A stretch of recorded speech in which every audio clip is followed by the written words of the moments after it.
Olá, seja muito bem-vindo ao nosso Ide e Pregai, lição 11 hoje.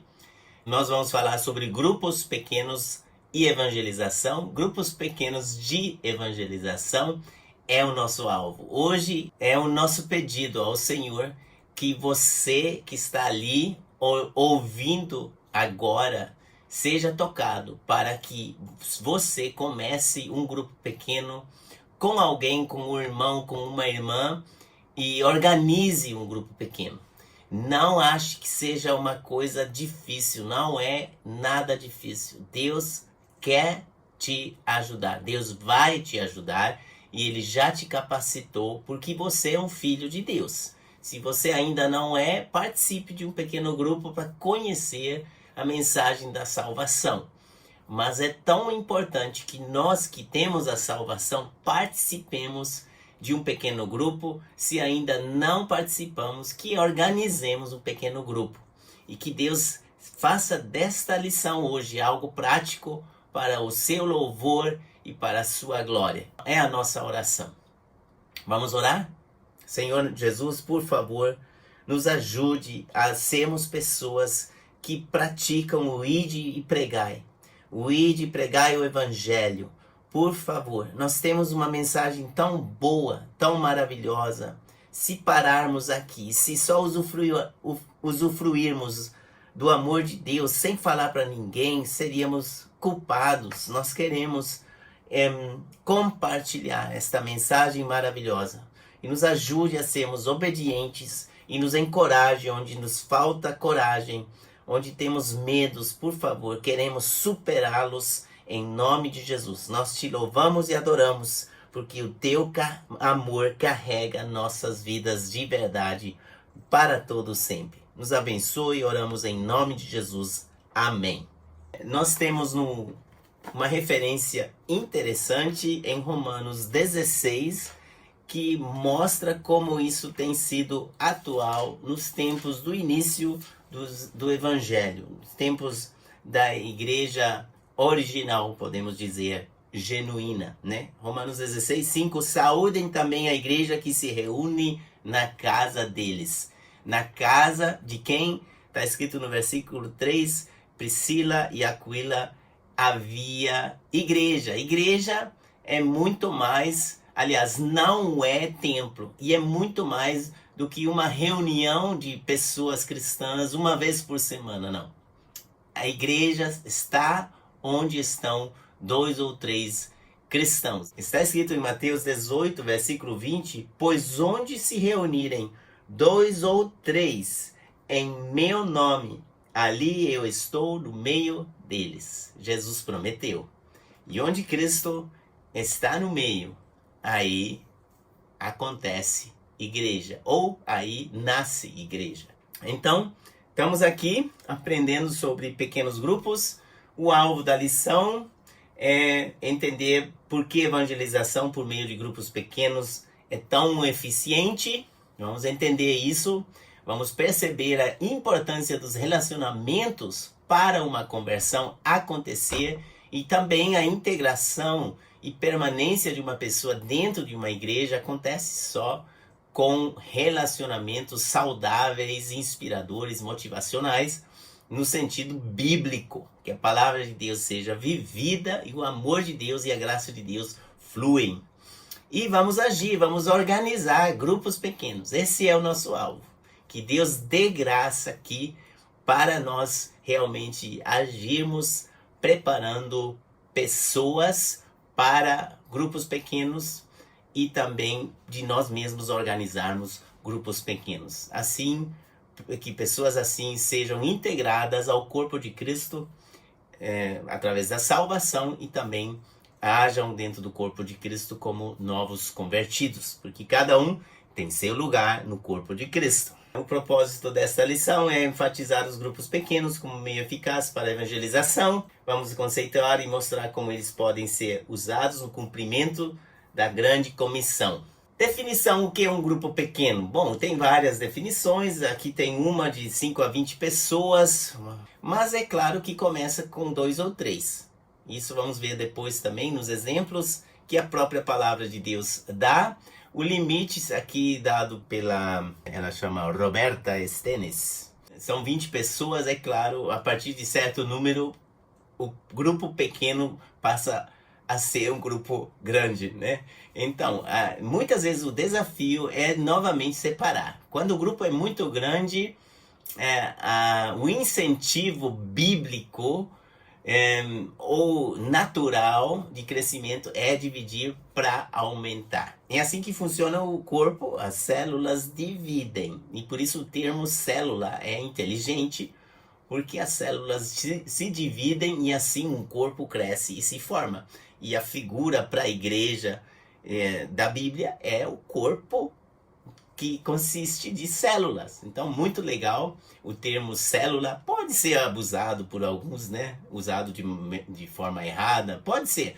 Não interessa. Porque pequeno grupo precisa ser uma célula, biblicamente falando, onde a graça de Deus está fluindo, né? O sangue de Jesus precisa fluir, o sacrifício de Jesus precisa fluir pelo seu corpo, e isso acontece ainda quando as células se dividem para crescimento, não para coisa cancerígena. Também existe isso, claro, mas isso não é a nossa opção. Crescimento bíblico, conforme a vontade de Deus, sim, acontece quando igrejas crescem e se espalham através de casas, de células em casas, de grupos pequenos que atingem pessoas perdidas mundo afora, nas diversas cidades. Estamos aqui em Cuiabá e estamos orando para a Várzea Grande. Começamos trabalho no bairro Pascoal Ramos recente e Deus abençoa e nos dá contatos. Precisamos manter esses contatos. Vamos orar por enquanto. A quarentena está demorando. Vamos orar nesse tempo, especialmente para pequenos grupos surgirem e nós participarmos. Você, irmão, você, irmã, participar de um pequeno grupo evangelístico para que cumpramos a tarefa do Senhor e de pregar. Existe esse problema de pessoas poderem estar reunidas sem que haja comunhão e sem que haja crescimento. Isso, é claro, não é a vontade de Deus. Falamos o que é um grupo pequeno, agora vamos falar sobre a base bíblica dos grupos pequenos, e aqui tem muita coisa. Vamos ver? Primeiramente, a vida de Jesus. A vida de Jesus aconteceu numa grande, enorme parte nas casas. Isso é maravilhoso. Por exemplo, Mateus 9:10, Jesus foi para a casa de Mateus. Mateus era um publicano. Mateus tinha muitos amigos e colegas de trabalho. E eles se juntaram. Mateus fez um convite a Jesus. Eles comeram juntos e Jesus expôs o reino de Deus para eles. Maravilhoso. Na casa de Simão, o leproso, lemos em Marcos 14:3. Jesus foi praticamente para todos os lugares, né? Todo tipo de pessoas Jesus visitou nas casas. Na casa de um fariseu, quando ouvimos de publicano, nós hoje em nosso tempo não pensamos ruim, né? Não pensamos tão ruim quanto de um fariseu. Fariseu já é uma palavra para nós hoje em dia bem mais carregada, pelo menos para mim, do que publicano. Mas na verdade era invertido, né? O fariseu era uma pessoa que todo mundo gostava, mas os publicanos ninguém gostava. Jesus não faz acepção de pessoas e ele foi na casa de todos. Se bem que o fariseu teve menos aceitação para o evangelho, para Cristo. E é legal que mesmo que ele tinha falsas motivações, nessa referência em Lucas 7, acontecem lições preciosas, como eu amo Lucas 7, aquela mulher que entra e que chora e que está aos pés de Jesus, primeiro molhando e depois enxugando. É coisa maravilhosa, com as lágrimas dela. E todo mundo fica chocado e Jesus a defende. E mostra quem tem mais amor, né? Legal. Então, pode acontecer que vamos para uma casa que a pessoa tem motivações falsas, mas vamos assim mesmo. Vamos assim mesmo. Vamos evangelizar as pessoas. E até a pessoa com motivação falsa pode se converter. Eu me lembro de um rapaz que foi para um pequeno grupo onde eu, como jovem, fui. Foi minha primeira experiência com um pequeno grupo. E teve um rapaz que foi por causa de uma menina. Como se nunca acontecesse. Depois de bom tempo, ele confessou para mim: olha, eu só fui por causa daquela menina. Depois ele já é um homem casado, casou com outra, viu? Não foi aquela menina. Mas ele começou a entender o evangelho. Isso foi o legal. E se converteu de maneira genuína a Jesus. Aí temos a casa de Marta, Maria e Lázaro, muito conhecida, o exemplo, as lições que aconteceram nessa casa com Jesus presente, maravilhosas lições. Vamos aprender de Jesus em pequenos grupos, nas casas. Lucas 14:1 também está mencionado. Temos Zaqueu. Esse é o menor grupo, falando de grupos, né? Possível, né? O Senhor Jesus diz para ele: hoje convém que eu entre na sua casa. E Zaqueu convida Jesus a entrar na casa dele. Bastou para transformar essa vida e depois o grupo cresceu. Que olhe que depois que Zaqueu recebeu Jesus, tudo mudou. Vocês sabem disso. E é tão maravilhoso depois ver que as pessoas repararam a diferença, porque ele foi um homem de atitude. Também um grupo super pequeno foi em Emaús, na casa em Emaús, onde os dois discípulos, já meio desanimados, pediram que Jesus entrasse, e foi um pequeno grupo muito frutífero. Foi muito temporário, mas foi frutífero. As pessoas, os dois discípulos, voltaram ao lugar, que estavam já bem desencaixados. É claro que depois, no decorrer da história da igreja, tem mais exemplos. Nós temos isso em Atos dos Apóstolos, que a igreja acontecia nas casas. A igreja se reuniu, por exemplo, Pedro, depois de ser liberto da prisão, que é uma cena bem legal, nós lemos que a igreja estava reunida na casa de Maria, que era mãe de Marcos, João Marcos, o escritor do Evangelho de Marcos.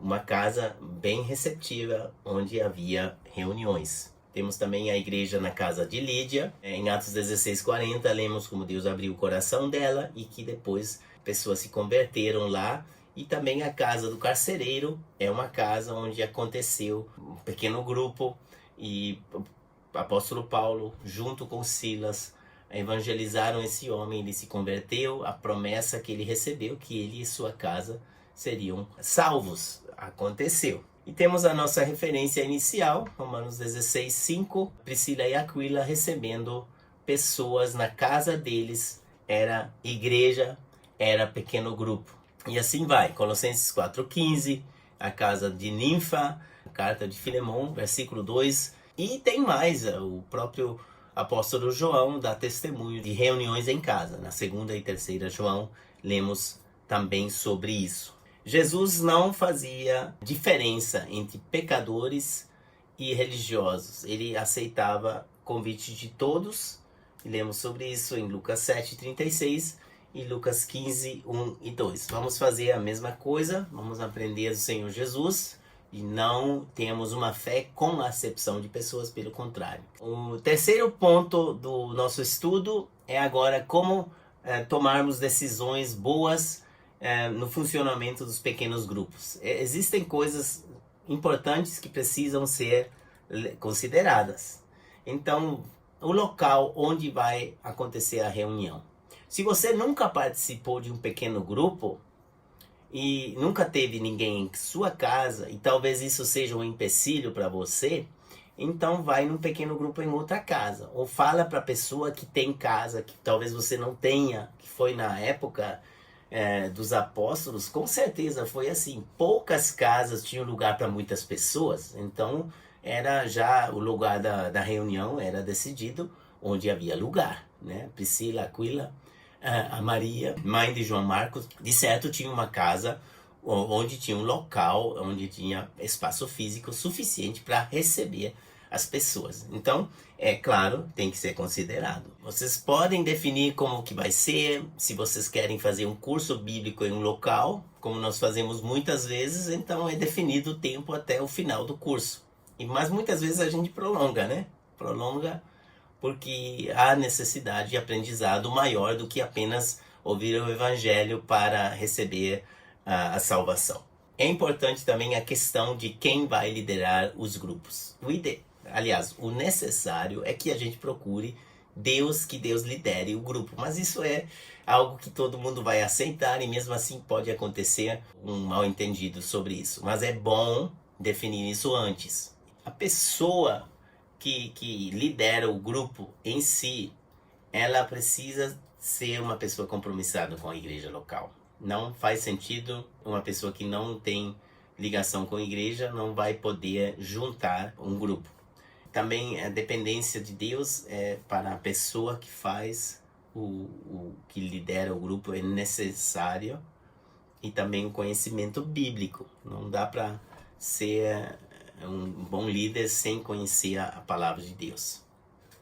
Precisa acontecer um cuidado pastoral, tem que ser trabalhados além da matéria bíblica, relacionamentos interpessoais sadios, é claro, tem que ser puro, tem que ser no fundamento do amor de Cristo, puríssimo. Mas é necessário que haja um relacionamento bem intensivo para que as pessoas possam abrir o jogo sobre problemas, sobre empecilhos, sobre obstáculos, e assim esses obstáculos possam ser removidos. Uma questão importante é também a participação de crianças. Em geral, nas casas, as crianças participam e isso é muito bom. No nosso caso, a gente, quando começa um curso bíblico, a gente muitas vezes começamos com as crianças e fazemos algo que também seja fácil para as crianças. E depois de um tempo, as crianças vão brincar, e aí a gente deixa as crianças à vontade. No nosso caso, com o curso bíblico, não tem problema. Ainda melhor do que isso é organizar um grupo especial para as crianças ficarem à vontade, não que sejam sobrecarregadas. Então a questão de disciplina, os pequenos grupos não podem demorar tempo demais para não ser um peso para as crianças ou para aquelas pessoas que cuidam das crianças se as crianças não participarem. Mas são decisões importantes na questão da organização. E se realmente coisas de adultos estão sendo faladas, coisas mais pesadas que as crianças não faz bem para as crianças ouvirem, aí nesse caso é bom organizar uma separação das crianças dos adultos. Todas as decisões que estão sendo tomadas precisam respeitar a característica de cada grupo, porque cada grupo é diferente. É muito importante que haja um respeito à característica do grupo e também uma sensibilidade da parte daqueles que organizam, que possam perceber qual é o estado do grupo. Precisa também, claro, haver essa harmonia com o pastor e com os líderes da igreja local. Já foi falado, aqui é colocado como aplicação. Agora, o quarto e último ponto dessa lição de hoje é a questão por que evangelização nos lares é tão eficiente. E tem se demonstrado que realmente a evangelização nos lares, em pequenos grupos, nas casas, tem uma eficiência muito, muito alta. Então, aqui mostra alguns pontos sobre isso. As pessoas que são convidadas para o grupo pequeno, elas são do círculo de amizade das pessoas que estão lá. E por isso são mais abertas. Não precisa ganhar a confiança deles, porque já se conhecem, já tem confiança, já existe confiança. E aí é bem diferente um convidado chegar numa igreja e não conhecer ninguém, com certeza. E ainda mais quando é uma apresentação religiosa que está acontecendo e não uma reunião mais familiar entre amigos. Isso vai levar com que a pessoa tenha um acesso mais natural também com a igreja, e aí a pessoa vai também ser integrada com mais facilidade na igreja. Fica uma ponte entre o pequeno grupo e a própria igreja, através do pequeno grupo para com a igreja. O legal de casas, o termo grego é oikos, é que a casa inteira, a tendência é da casa inteira se converter. Tantas vezes, né, que isso aconteceu, né, temos muitos exemplos em nosso meio onde isso aconteceu. Então, começa com o filho, depois a mãe, depois o pai, depois os avós.